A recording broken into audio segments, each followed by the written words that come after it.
What's up, welcome back to the channel. So today we're painting this Porsche, and we're not going to get into much of a depth video because I already did a video get into really detail about painting, but I'll do some more voice here and there. So right now what I'm doing is just blowing off the body, make sure there's no dust on it, because you know any dust on your paint job and stuff. And then we're going to go on to harsh and rich areas first. This is what we're doing right now. I just put this footage up because it's kind of boring to see, and a lot of times my paint stand gets in your face, and you want to see that for half a minute or so. So and make sure you do that, and then your coat's super light. So now we're on to the very first coat. Again, this coat is super light. Make sure you still should be able to see the primer through your first coat. And then your second coat can be a little more heavier, and then your third a little more heavier, and then fourth if you have to. Which in this case we did do a fourth coat because this color didn't cover too well. So fourth coat, make sure you take your cautious and go as heavy as your third coat. But again, not too heavy because you don't want to make super wet coats. Again, your paint can wrinkle and it can run and do some funny stuff. So make sure you take your cautious and go easy and take your time with it.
Alright, now it's time for clear coat.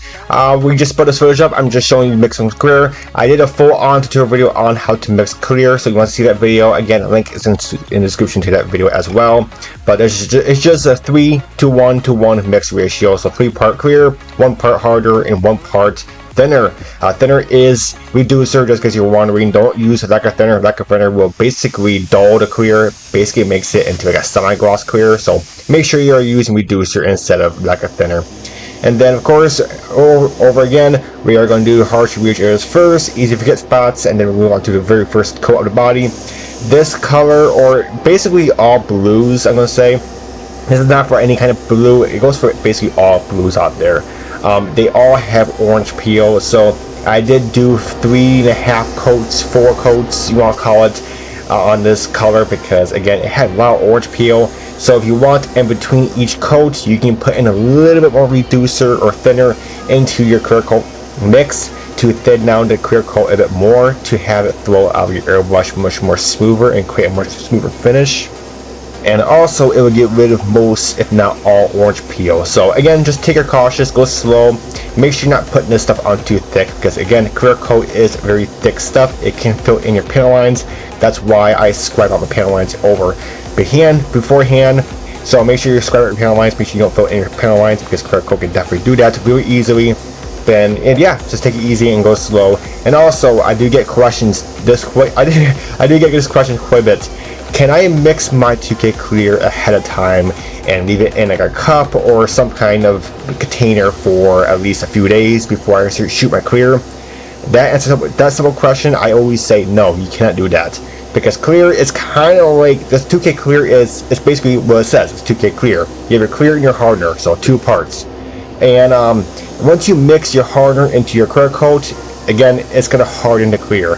So if you mix it ahead of time and say like 2 days later you come back to it, your clear is going to harden, and it's not going to shoot you through your airbrush nicely, and yeah, it's not going to create a much good finish. So make sure you are mixing your clear coat the day you are actually shooting it, because yeah, don't mix it ahead of time, because it's not going to be good. And yeah, so don't waste your clear. Mix it the day you are shooting it and all that stuff, because again, don't mix it well ahead of time, because clear is basically like 2-part epoxy. Once you mix your 2-part epoxy, you only have like 5 minutes to work with that. That's basically what's clear. But with clear, you can have at least an hour or 2 hours to work with that before it hardens. And yeah, so that's it. And I hope you guys enjoyed this video. Stay tuned to the end. There's pictures of it at the end. And until next video, I'll catch you next time. Take it easy. And again, the link is in the description to a much more detailed video about painting your model car body.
One more thing, just in case you're wondering what I'm doing here, this is like a mist coat, just in case you're wondering. This color, like I said, like I mentioned before, blue has a lot of orange peel. They always have orange peel. It's so weird. Blue and red and yellow are the main common colors that get orange peel no matter what. So what I'm doing, I'm just putting on the mist coat. It's not a full coverage. It's just a mist. You know, I'm just spraying my airbrush, you know, moderately, and just going quick and easy about it because again, there's orange peel on it still. So just trying to get rid of it as much as possible before I have to wet sand it if I have to, and then polish it. So try to avoid that stuff, but again, it's just a mist coat, so it's not entirely fully coverage.